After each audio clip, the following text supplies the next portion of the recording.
नमस्कार, उत्तराखंड समाचार में आप सभी का स्वागत है। मैं हूं योगेश धस्माना। सबसे पहले मुख्य समाचार।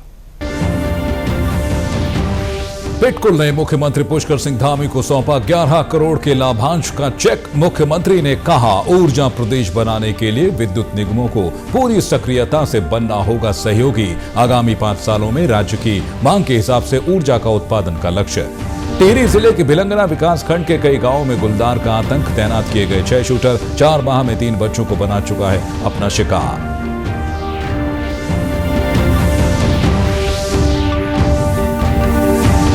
हरिद्वार में चल रही राष्ट्रीय बास्केटबॉल प्रतियोगिता का समापन। रेड आर्मी की टीम ने जीता खिताब। देश भर की टीमों ने लिया हिस्सा।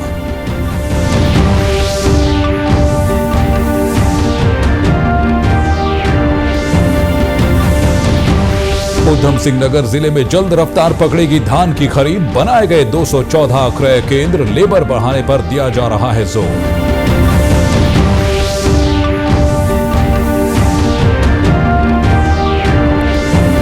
और प्रधानमंत्री आवास योजना पूरा कर रही अपने घर का सपना। कोटद्वार में योजना के दायरे में 1200 लोग, अधिकांश को मिल चुकी है पक्की छत।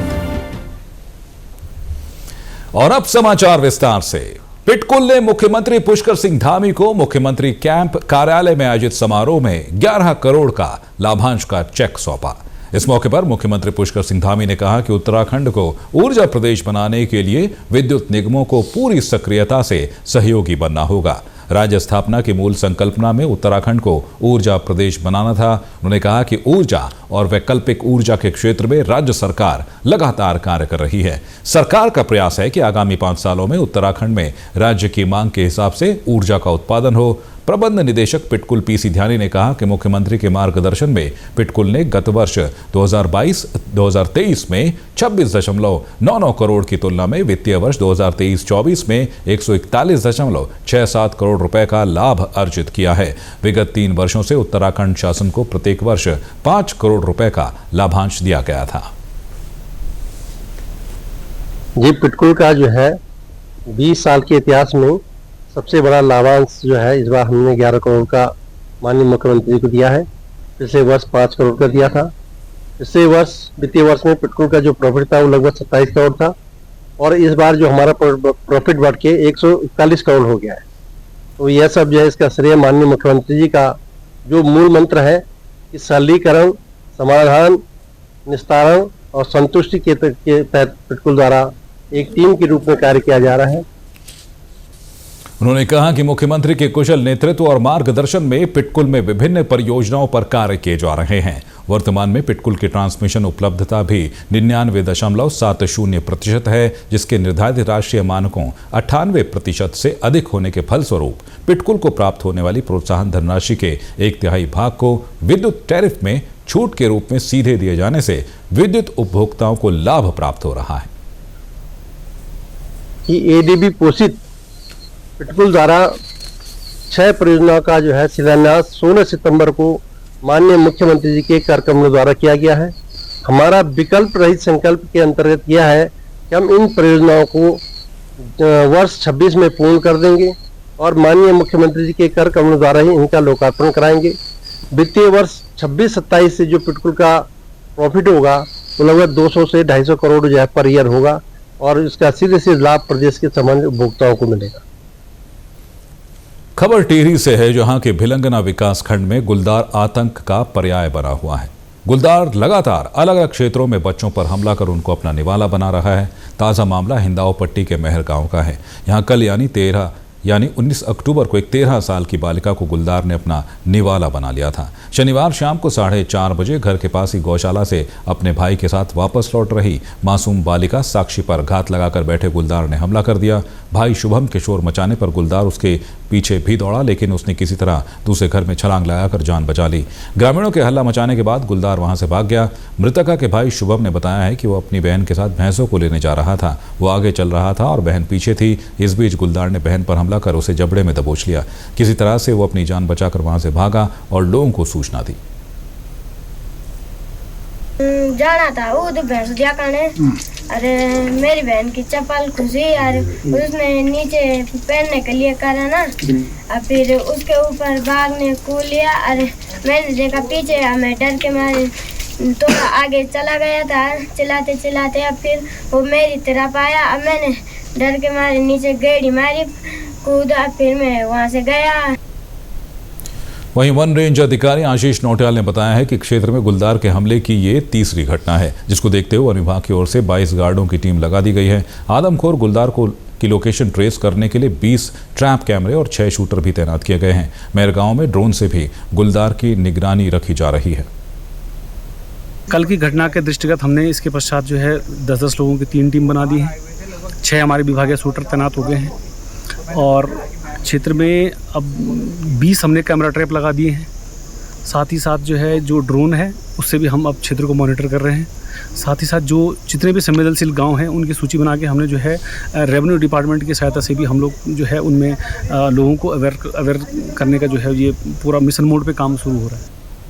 वहीं भिलंगना ब्लॉक प्रमुख ने कहा है कि गुलदारों के कारण लोग दहशत में हैं। वन विभाग को सभी प्रभावित गांवों में अधिक कर्मचारी तैनात करने चाहिए। साथ ही लोगों को जो भी सुरक्षात्मक उपाय हैं उन पर ध्यान दें और बच्चों को स्कूल छोड़ने और लेने खुद ही जाएं। तो मेरे विशेष ये निवेदन है कि भाई अपने बच्चों को प्राथमिक विद्यालय में छोड़ने जाए और राजकंटर कॉलेज अखोड़ी के बच्चे भी यहाँ से जाते हैं। उनके लिए वन विभाग ने और माननीय विधायक जी ने यहाँ पे 2 गाड़ी की व्यवस्था की है। और मैं यही कहना चाहती हूँ कि हमारी जो महिलाएं आजकल तो खेतीबाड़ी का काम है और महिलाएं खेतीबाड़ी में जाती हैं, तो सभी बहनें मतलब खेतों में समूह बना के जाए। और वहीं ग्रामीण करण सिंह रगड़वाल का कहना है कि वन विभाग गुलदारों को ऐसी जगहों पर छोड़ रहा है। उनका कहना है कि गुलदारों के हमले में लोग जान गंवा रहे हैं। ऐसे में लोग यहां से पलायन न करें तो कहां जाएं। लोगों का घर से बाहर निकलना भी मुश्किल हो गया है। इस क्षेत्र में लगातार ये दहशत बनी हुई है। बच्चों का स्कूल आना जाना, महिलाओं का, और यहाँ का तो खेतीबाड़ी का काम भी चल रहा है। आजकल महिलाएं बहुत बिजी हैं, सुबह शाम हो जाते पशुओं के पास भी जाना पड़ता है। लगातार इस क्षेत्र में ये दहशत बनी हुई है और इसके कारण जो पलायन तो हो ही रहा है, तो जो लोग बच्चे खुचे जिनके कोई संसाधन नहीं है, जिनके पास वो भी दहशत में हैं और यहाँ रहना बहुत मुश्किल हो गया लोगों के लिए। और यहां पर तैनात शिकारी दल का नेतृत्व कर रहे जॉय हुकिल ने बताया कि विगत जुलाई माह में अत्यधिक बारिश के कारण गुलदार ट्रैक नहीं हो पाया है। इसके अलावा घना जंगल होने के कारण यहां गुलदारों की संख्या भी अधिक है। ऐसे में आदमखोर की पहचान करने में दिक्कत हो रही है। प्रयास है कि जल्द आदमखोर को ट्रैक कर लिया जाएगा। इनमें आप ये समझ लीजिए कि 5 स्क्वायर किलोमीटर में शाम के समय में 5 से लेकर 6 तक गुलदारों का यहाँ पे मूवमेंट है। उनमें ही से एक बिगड़ा हुआ है जिसने कि ये 3 घटनाओं को अंजाम दिया है। और दूसरा ये है कि पहला जो इसका परमिट हुआ था, पहले परमिट में 30 दिन में से आप ये समझिए कि उसमें 25 दिन सिर्फ बारिश ही बारिश थी, जिसमें हम कोई काम नहीं कर पाए। और गुलदार प्रभावित भौड़ गांव, पुरवाल गांव और कोटमहर गांव के प्राथमिक स्कूल सहित अंथवाल गांव के प्राथमिक और राजकीय हाई स्कूल को अगले 3 दिनों तक बंद रखने के आदेश जारी किए गए हैं। पिछले 4 माह में गुलदार के जानलेवा हमले की तीसरी घटना है। वन विभाग ने भौड़ गांव, पुरवाल गांव और महर गांव में 2-2 शूटरों की 3 टीमें तैनात कर दी हैं। इसके अलावा घनसाली थाना पुलिस की टीम भी गुलदार का पता लगाने के लिए तैनात की गई है। ट्रैप कैमरा, पिंजरा और गश्ती दल को प्रभावित गाँव में अलर्ट मोड पर रखा गया है। खबर हरिद्वार से है, जहां चल रही राष्ट्रीय बास्केटबॉल प्रतियोगिता का आज समापन हो गया। रेड आर्मी की टीम फाइनल में विजेता रही है, जबकि बैंक ऑफ बड़ौदा की टीम उप विजेता रही। रेड आर्मी की टीम को 1 लाख रुपए, जबकि बैंक ऑफ बड़ौदा की टीम को 51,000 रुपए का पुरस्कार दिया गया है। इस मौके पर प्रदेश के कैबिनेट मंत्री प्रेमचंद अग्रवाल ने कहा कि हरिद्वार में राष्ट्रीय स्तर की बास्केटबॉल प्रतियोगिता होना हमारे लिए बहुत बड़ी उपलब्धि है। उन्होंने कहा कि प्रदेश में भी राष्ट्रीय स्तर के खेलों का आयोजन होने वाला है और उससे पहले इस तरह के आयोजन खिलाड़ियों के उत्साहवर्धन के लिए मील का पत्थर साबित होंगे।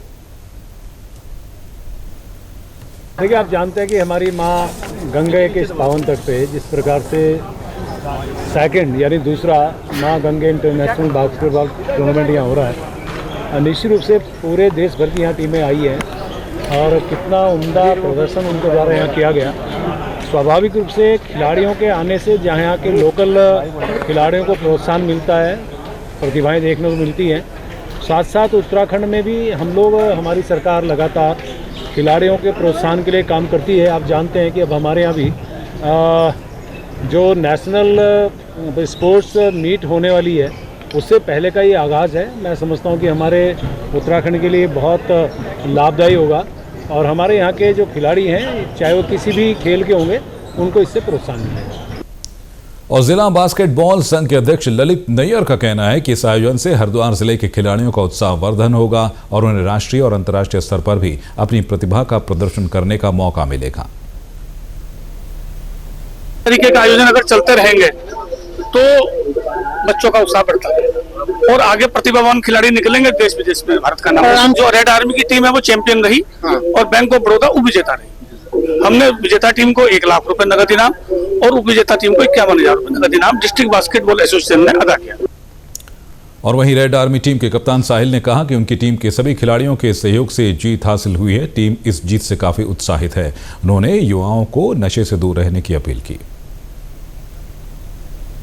ये मैं और मेरी टीम ने सर प्रैक्टिस करे, हमारा कैंप लगा हुआ पिछले 6 महीने से, तो सर हम इस टूर्नामेंट के लिए प्रैक्टिस कर रहे थे, तो हमने आज विजय फर्स्ट रही मेरी टीम, तो मेरे को बहुत अच्छा लग रहा है सर। युवाओं को यही मैसेज दूंगा भाई कि अपन नशे पत्ते से दूर रहें, हाँ, और अपना जो भी कोई सीनियर भाई है उनको फॉलो करें, किसी अच्छे प्लेयर है जो कोई सीनियर प्लेयर उनके साथ रहें, उनको फॉलो करें, उनसे टिप्स लें भाई कैसे क्या करना हमने अपनी लाइफ में आगे। और अखाड़ा परिषद के अध्यक्ष महंत रविंद्र पुरी ने भी इस आयोजन के लिए आयोजकों को बधाई देते हुए कहा कि समाज में इस तरह के कार्य होते रहने चाहिए। उन्होंने कहा कि खेलों को बढ़ावा देने के सरकार के साथ ही समाज के प्रतिष्ठित लोगों और संगठनों को भी आगे आना चाहिए। इस समय जो छोटे बच्चे वो पूरे मोबाइल हो गए हैं। आप देखेंगे जो फंक्शन आपको नहीं आता वो छोटे बच्चों को आता है। इसीलिए मैं समझता हूँ बच्चों को जितना अप्रिशिएट किया जाए उतना कम है। तो इसलिए सभी बच्चों को आगे लाने के लिए सबको प्रयास करना है और इस प्रयास में सब बच्चे आगे आ जाएंगे, बहुत अच्छी बात है। गरीबों के भी बच्चे, अमीरों के बच्चे, सबके बच्चे, सबको एक समान हमें आगे लेकर के चलना है। खबर उधम सिंह नगर से है, जहां जिले में 214 क्रय केंद्रों पर धान खरीद विगत वर्षों की तुलना में धीमी गति से चल रही है। 19 अक्टूबर तक 489 किसानों का लगभग 30,388 कुंतल धान तुला है। किसानों का मानना है कि अवकाश और लेबर की कमी के चलते धान खरीद केंद्रों पर धान की खरीद सुचारू ढंग से नहीं हो रही है। जिलाधिकारी उदयराज सिंह ने बताया है कि धान का बाजार मूल्य अच्छा है, जिस कारण किसान अपने धान को बाजार में भी बेच रहे हैं। उन्होंने कहा कि पल्लेदारों यानी लेबर की कमी के कारण खरीद प्रभावित हो रही है, जिसको शीघ्र दूर कर लिया जाएगा। उन्होंने किसानों को आश्वस्त किया है कि क्रय केंद्रों पर खरीद की समुचित व्यवस्था की जाएगी। अच्छी बात यह है कि जो धान का मार्केट रेट है वो भी काफ़ी अच्छा है, तो किसान काफ़ी अपना धान मार्केट में भी दे रहे हैं और क्रय केंद्रों पर भी आ रहे हैं। और आज जो थोड़ी बहुत दिक्कत आई है लेबर को लेकर, ढुलान को लेकर, वो भी हम लोग मॉनिटर कर रहे हैं। अगले 2-3 दिन में सारी चीज़ें लाइनअप रहेंगी, लेकिन किसी किसान को कहीं कोई दिक्कत न जाए ये हम लोग सुनिश्चित। और वहीं लाभार्थी किसान अमन मलिक ने बताया है कि आज से तौल शुरू हुआ है और छुट्टियों के कारण तौल बंद रही, जिससे किसान परेशान थे। उन्होंने सरकार द्वारा निर्धारित न्यूनतम समर्थन मूल्य को किसानों के हित में बताया है। आज तौल चालू हुई है तो किसानों में खुशी है, क्योंकि अब तक तौल चालू नहीं थी तो दिक्कतें तो थी तो, और समर्थन मूल्य तो बेहतर ही है, किसानों के हित में है। और यहाँ पर जो भी अधिकारी कोऑपरेट करते हैं हर तरीके से, जो भी संभव हो सकता है वो कोऑपरेट करते हैं यहाँ पर। और बाकी छुट्टियों की वजह से डिले था, अब जो है तौल चालू है, आज चारों तरफ तौल चालू है, तो संतुष्ट है किसान, कोई दिक्कत। और वहीं यमुनाबाद निवासी देवेंद्र पाल सिंह का कहना है कि लेबर की कमी और आए दिन अवकाश होने के कारण तौल कम हो रही है। तौल नहीं हुई, छुट्टी का बताया नहीं इन्होंने। कल लेबर आई थी 15 आदमी, एक लेबर, आज लेबर कम आई, लेके आए ठेकेदार। तौल बहुत कम हो रही है सेंटर पे, 500 का है, 300-400 तुल रहे हैं। 2-3 किसान निकल रहे हैं बस दिन भर में। और बड़ी निवासी काश्तकार अमरजीत सिंह का कहना है कि मजदूरों की कमी के कारण किसानों का 3 दिन बाद नंबर आ रहा है। उन्होंने बताया कि किच्छा मंडी स्थित यूसीएफ के 3 कांटे चलने चाहिए, जबकि मौके पर 2 ही कांटे चल रहे हैं। हालांकि उन्होंने उम्मीद जताई कि प्रशासन शीघ्र ही मजदूरों की कमी को दूर करेगा। 2-3 दिन हो गए धान लेके आए हुए, तीसरे दिन नंबर आ रहा है। तीनों कांटे चलने चाहिए, जबकि मौके पे 2 चल रहे हैं। बाकी तोल ताल सब ठीक ठाक है, अधिकारीगण सब सही है, ऐसी कोई प्रॉब्लम नहीं है। थोड़ी लेबर की दिक्कत थी, वो भी दूर हो जाएगी कल तक। और यहाँ वक्त हो चला एक छोटे से ब्रेक का। ब्रेक के बाद हम फौरन हाजिर होते हैं। आप बने रहिए डीडी न्यूज उत्तराखंड के साथ।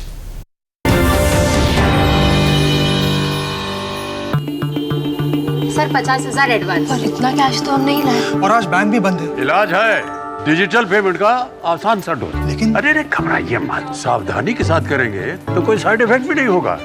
फोन लाइए मुझे, यहाँ फोन लगाइए। डिजिटल पेमेंट से लेन देन हो सकता है आसान, सुरक्षित और तेज। मैंने तो इन्हें डिजिटल पेमेंट सिखा दिया है आपने, क्योंकि आरबीआई कहता है कि डिजिटल पेमेंट अपनाओ, औरों को भी सिखाओ। क्या आप भी इंग्लिश सीखना चाहते हैं, फर्राटेदार इंग्लिश बोलना चाहते हैं, अच्छे अंग्रेजी के मुहावरों के साथ साथ आम बोलचाल में भी अंग्रेजी का प्रयोग करना चाहते हैं, तो चाहे आप विद्यार्थी हैं, वर्किंग प्रोफेशनल या house maker, we are here to make your communication skills way better. संपर्क करें doctor Kanchan Negi, founder a brilliant English international institute, Dehradun.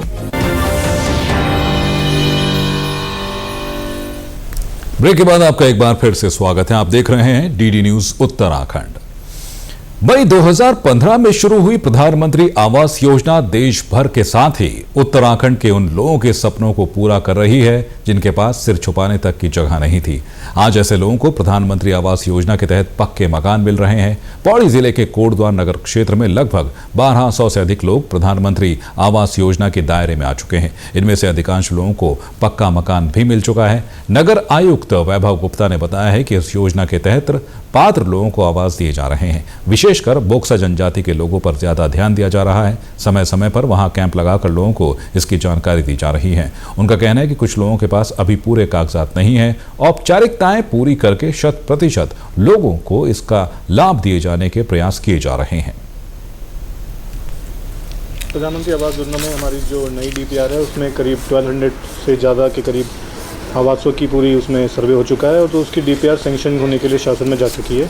इसके अलावा हमारे पास जो पुराने जितने भी आवास सैंक्शन थे उसमें से लगभग 500 के करीब उसमें कंप्लीट हो गए हैं। तो उन सबको जो भी उनका इस पर नॉर्म्स 2 लाख की जो राशि है वो दे दी गई है। और उसके अलावा जो बाकी जो आवास हैं उसमें वो अलग अलग स्टेजेस पे कंप्लीशन के अलग स्टेजेस पे हैं, तो उसके हिसाब से उनको धनराशि वितरित की जा चुकी है। जहाँ तक बोक्सा जनजाति की बात है तो वहाँ पर हमारे 5 जो मेनली जो मेजर एरियाज़ हैं जहाँ पर बोक्सा जनजाति के लोग हैं, तो वहाँ पे करीब 272 हमारे हाउस होल्ड्स हैं। तो उन सब का भी सर्वे हो गया है। उसमें 72 के करीब जो हाउस होल्ड्स हैं उनको पहले ही सर्वे में कवर किया जा चुका है। वहीं बोक्सा जनजाति बाहुल शिवराजपुर निवासी दिलीप सिंह का कहना है कि उन्हें अपना मकान प्रधानमंत्री आवास योजना के तहत मिल चुका है। आज वो अपने परिवार के साथ उसी आवास में रह रहे हैं और बहुत खुश हैं। अप्लाई किया, उसके बाद हमें 19-20 का वो था, ये हमारा 19-20 में हमारा ये आवंटित हो चुका था 2019-20 में। और इसमें जो है हमें स्वीकृति 2 लाख रुपए की स्वीकृति मिली है, जिसमें पहली किस्त 20,000 की आई थी, दूसरी 60,000 की, फिर तीसरी भी 60,000 की। इस तरीके से 3 किस्त 60,000 की आई। अब अच्छा लग रहा है हमें, बहुत अच्छा। माननीय प्रधानमंत्री जी का अपने दिल से हृदय से बहुत बहुत आभार। वहीं सुबेर सिंह का कहना है कि पहले उनका मकान कच्चा था, झोपड़ी में रहते थे। जंगली जानवरों का डर तो लगा ही रहता था। बारिश के मौसम में बहुत परेशानियां होती थी। प्रधानमंत्री आवास योजना के तहत मकान मिलने से सारी दिक्कतें दूर हो गई हैं। मेरा मकान बहुत कच्चा था, झोपड़ी टाइप का था। आज मुझे पक्का मकान मिला है प्रधानमंत्री आवास की तरफ से जी, तो आज मुझे अच्छा लग रहा है। और मुझे टाइम टाइम से किस्त मिली है, जिसमें जो मैं प्रधानमंत्री का बहुत बहुत आभारी हूँ। और वहीं शिवराजपुर निवासी कुंवर सिंह और राजेश सिंह का कहना है कि उनकी स्थिति बहुत दयनीय थी। बरसात, गर्मी और जाड़े में हमेशा दिक्कतों का सामना करना पड़ता था, लेकिन आवास मिलने के बाद सभी समस्याओं का निराकरण हो गया है। प्रधानमंत्री आवास मुझे मिला है और अब थोड़ा सुधार हो चुका। पहले कच्ची झोंपड़ी में रहते थे और अब थोड़ा सा ज़रा सुधार है। बच्चे भी अपने थोड़ा चैन से बनते हैं। ठंडे में जाड़े से वैसे ही परेशान थे, मतलब झोंपड़ी में रहा नहीं जाता था, हर चीज़ से परेशानी थी। गर्मियों में भी वही हाल था। बरसात में बरसात ही, जब झोंपड़ी थी तो सारा छप्पर भी चोता था। सर, ये प्रधानमंत्री जी का मैं बहुत बहुत धन्यवाद करता हूँ। हमारा बहुत जर्जर मकान था, बहुत गिरने वाला था, तो प्रधानमंत्री आवास योजना के तहत मकान मिला है। सरकार की मेरा गांव मेरी सड़क योजना के तहत नैनीताल जनपद के जंगलिया गांव भीमताल में सीसी सड़क का शुभारंभ नैनीताल सांसद अजय भट्ट ने किया। इस सड़क के निर्माण के लिए आधा पैसा राज्य सरकार और आधा पैसा मनरेगा से खर्च किया गया है। सांसद अजय भट्ट ने बताया कि सरकार ने गांवों को सड़कों से जोड़ने के लिए मेरा गांव मेरी सड़क योजना चलाई है, जिसमें गांव को जोड़ने के लिए 1 किलोमीटर तक मार्ग बनाया जा सकता है। हमारी सरकार ने स्कीम चलाई है गांव को कनेक्ट करने की। उबड़ खाबड़ रास्ता है, आने जाने में दिक्कत होती है, कई बार मरीज नहीं आ पाते हैं, बच्चे स्कूल नहीं जा पाते हैं, मुख्य मार्ग तक आने में घंटों लग जाते हैं, छोटी सी दूरी को भी तय करने में, क्योंकि पैदल मार्ग हैं, पहाड़ों के घुमावदार मोड़ हैं, पर्वतीय क्षेत्र में आने जाने में दिक्कत होती है। वैसे ही हमारे जो मैदानी क्षेत्र हैं वहाँ पर भी काफ़ी दिक्कतें होती हैं, कनेक्ट नहीं होने के कारण बहुत सारी परेशानियाँ होती हैं। प्रधानमंत्री स्वनिधि योजना के तहत अब फड़ व ठेला व्यवसायियों को ऑनलाइन ट्रांजैक्शन के लिए प्रेरित करने के उद्देश्य से 200 ट्रांजैक्शन पर 100 रुपए की अतिरिक्त प्रोत्साहन राशि दी जा रही है। चंपावत जिले में इस योजना के तहत 750 व्यवसायियों को QR कोड बांटे गए हैं और कुछ व्यवसायियों को इसका लाभ भी मिल रहा है। जिले में शहरी विकास के परियोजना प्रबंधक महेश चौहान ने बताया है कि प्रधानमंत्री स्वनिधि योजना कोरोना काल के दौरान शुरू की गई एक महत्वाकांक्षी योजना है। इसमें व्यवसाय से छूटे लोगों को अपना कारोबार फिर से शुरू करने के लिए 10,000 से 50,000 रुपए तक का ऋण दिया जा रहा था। अब ऐसे लोगों को डिजिटल ट्रांजैक्शन के लिए प्रेरित करने के उद्देश्य से हर 200 ट्रांजैक्शन पर 100 रुपए की प्रोत्साहन राशि दी जा रही है। उन्होंने बताया कि स्वनिधि से समृद्धि तक एक नई स्कीम के तहत फड़ व्यवसायियों को 8 जन कल्याणकारी योजनाओं से भी जोड़ा जा रहा है। पीएम स्वनिधि योजना है, माननीय प्रधानमंत्री जी की महत्वाकांक्षी योजना है। ये योजना शुरू हुई थी कोरोना काल के दौरान। जो हमारे शहरी फड़ व्यवसायी अपने स्वरोजगार से प्रभावित हुए थे, तो उनको एक प्रोत्साहन राशि के तौर पे, कार्यशील पूंजी के तौर पे लाभ देने के लिए योजना का शुरुआत किया गया था। योजना 2020 में शुरू की गई थी। इसमें 3 चरणों में लाभ दिए जाने का प्रावधान था, 3 चरणों में लोन देने का प्रावधान था। इसमें पहला चरण था 10,000 का लोन, फिर था 20,000 का, फिर 50,000 का।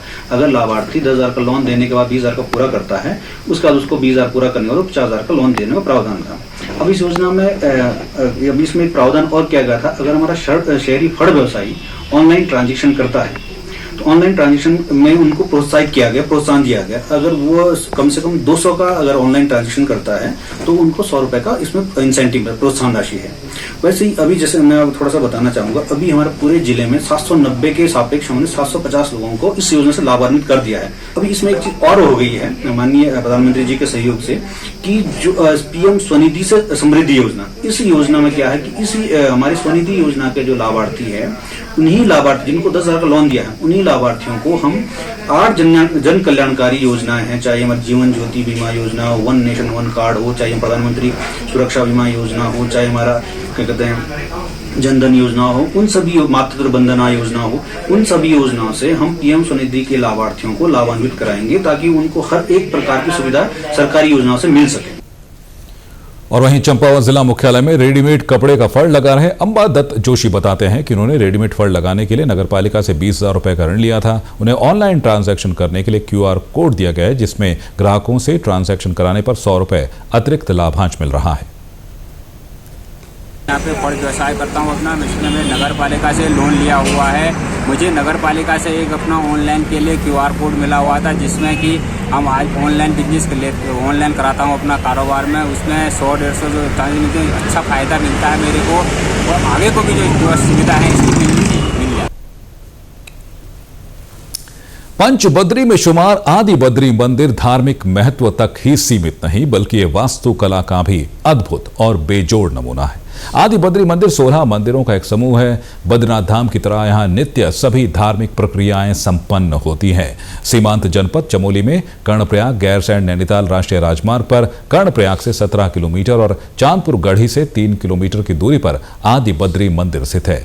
मान्यता है कि भगवान विष्णु त्रेता व द्वापर युग में यहाँ निवास करते थे, लेकिन कलयुग में वे बद्रीनाथ चले गए। तब से जो लोग बद्रीनाथ नहीं जा पाते हैं वे यहाँ आकर विष्णु भगवान की पूजा अर्चना करते हैं। इन्हें देखने के लिए पर पर्यटक, इतिहासकार और वास्तुविद बड़ी संख्या में यहाँ पहुँचते हैं। इन मंदिरों के निर्माण को लेकर इतिहासकारों की भी अलग अलग राय है। वरिष्ठ इतिहासकार पद्मश्री डॉक्टर यशवंत सिंह कठोच का कहना है कि आदि बद्री मंदिर का निर्माण 10वीं-11वीं शताब्दी में हुआ है। इन मंदिरों को कार्तिकेयपुर के राजाओं ने बनाया था। उनका कहना है कि इनमें से सबसे प्राचीन मंदिर विष्णु का है और ये बेहद रोचक ढंग से बनाए गए हैं।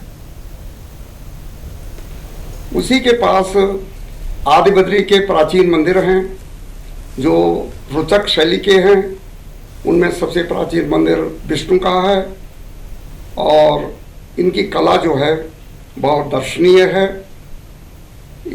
इनमें इसके एक चित्रण ने मुझको बहुत आकर्षित किया।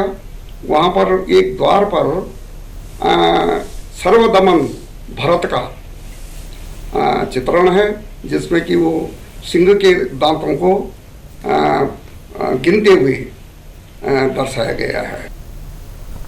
वहीं आदि बद्री मंदिर के पुजारी चक्रधर थपलियाल का कहना है कि पंच बद्रियों में आदि बद्री मंदिर शामिल है। यहाँ पर भगवान विष्णु की प्रतिमा खड़े रूप में विराजमान है, जबकि बद्रीनाथ धाम में विष्णु भगवान पद्मासन में हैं। उन्होंने कहा कि यहाँ पर बद्रीनाथ धाम की तरह नित्य पूजा अर्चना होती है। सुबह स्नान के बाद श्रृंगार, दोपहर को भोग और सायं को शयन आरती होती है। यहाँ पर विष्णु भगवान के अलावा कुबेर, लक्ष्मी नारायण सहित कई अन्य मंदिर भी हैं। पौष माह में 1 माह के लिए मंदिर के कपाट श्रद्धालुओं के लिए बंद कर दिए जाते हैं। और जी ये 5 बद्री हैं, तो ये पंच बद्री है महोदय। प्रथम बद्री कहलाएगा सर आदि बद्री, योग बद्री, ध्यान बद्री, भविष्य बद्री और विशाल बद्री। विशाल बद्री सर जी बद्रीनाथ जी। तो बद्रीनाथ में मेन प्रतिमा भगवान विष्णु जी हैं। आदि बद्री में मेन प्रतिमा भगवान विष्णु जी यहाँ पर भी सब स्टैंडिंग में ना खड़े रूप में विराजमान। और बद्रीनाथ महोदय पद्मासन ध्यान मुद्रा में बैठे में।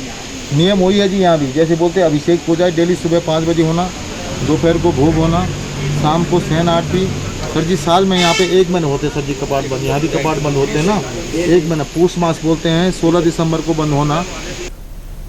और जिला पर्यटन अधिकारी ब्रिजेश पांडे ने बताया कि आगामी मकर संक्रांति के पर्व पर आदि बद्री धाम के कपाट खोलने के अवसर पर पर्यटन विभाग की ओर से यहाँ पर्यटन मेला भी आयोजित किया जाएगा। उन्होंने कहा कि यहाँ प्रतिदिन 3 से 5 हजार तीर्थयात्री दर्शनों के लिए पहुंचते हैं। जनपद चमोली में आदि बद्री मंदिर अवस्थित है। ये आदि बद्री मंदिर जो हमारा मुख्य मार्ग है काठगोदाम और रानीखेत से होते हुए कर्णप्रयाग तक आता है, उस पर अवस्थित है। आज इस आदि बद्री मंदिर में प्रतिवर्ष लगभग 50 से 60 हजार यात्री आते हैं दर्शन हेतु। प्रतिवर्ष जो हमारा मकर संक्रांति का दिन होता है, जो जनवरी माह में मनाया जाता है, उस दिन आदि बद्री मंदिर के कपाट खुलते हैं। पर्यटन विभाग की योजना है कि इस मंदिर का प्रचार प्रसार किया जाए और इस जो मकर संक्रांति आने वाली है, इस दिन एक अच्छा सा कार्यक्रम का आयोजन किया जाए जिसमें स्थानीय लोगों के साथ साथ पर्यटक भी प्रतिभाग कर सकेंगे। और मंदिरों के निर्माण को लेकर यह भी कहा जाता है कि राजा राजपाल अपने जीवन को भगवान बद्री विशाल की कृपा मानते थे और पांडवों के समय से ही भगवान बद्री विशाल को अपना इष्ट देवता मानते थे। चांदपुर की राजगद्दी पर अभिषेक होने के बाद उन्होंने श्री बद्रीनाथ को अपना इष्ट देव मानते हुए नित्य पूजा के लिए यहाँ पर मंदिर स्थापित करवाया था। तो प्रदेश के समाचारों में बस इतना ही। अंत में एक बार फिर एक नजर इस वक्त की हेडलाइंस पर। पिटकुल ने मुख्यमंत्री पुष्कर सिंह धामी को सौंपा 11 करोड़ के लाभांश का चेक। मुख्यमंत्री ने कहा ऊर्जा प्रदेश बनाने के लिए विद्युत निगमों को पूरी सक्रियता से बनना होगा सहयोगी। आगामी 5 सालों में राज्य की मांग के हिसाब से ऊर्जा के उत्पादन का रखा लक्ष्य।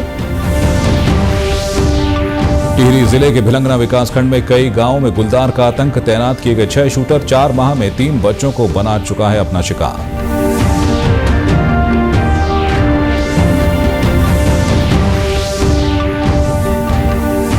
हरिद्वार में चल रही राष्ट्रीय बास्केटबॉल प्रतियोगिता का समापन। रेड आर्मी की टीम ने जीता खिताब। देश भर की टीमों ने लिया हिस्सा।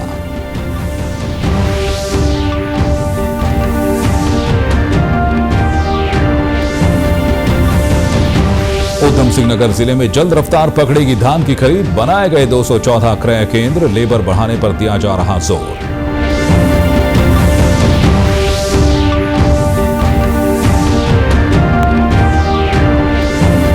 और प्रधानमंत्री आवास योजना पूरा कर रही अपने घर का सपना। कोटद्वार में योजना के दायरे में 1200 लोग, अधिकांश को मिल चुकी पक्की छत। और प्रदेश से जुड़ी अपडेट्स के लिए आप हमसे सोशल मीडिया के माध्यम से भी जुड़ सकते हैं। हमारा एक्स हैंडल है DD News_देहरादून। हमारा फेसबुक पेज है DD News उत्तराखंड। हमारे YouTube channel DD News Uttarakhand को आप सब्सक्राइब करें और हमारे Instagram page DD News Uttarakhand को भी फॉलो करें। तो इस बुलेटिन में अभी के लिए बस इतना ही। फिलहाल दीजिए इजाजत। नमस्कार।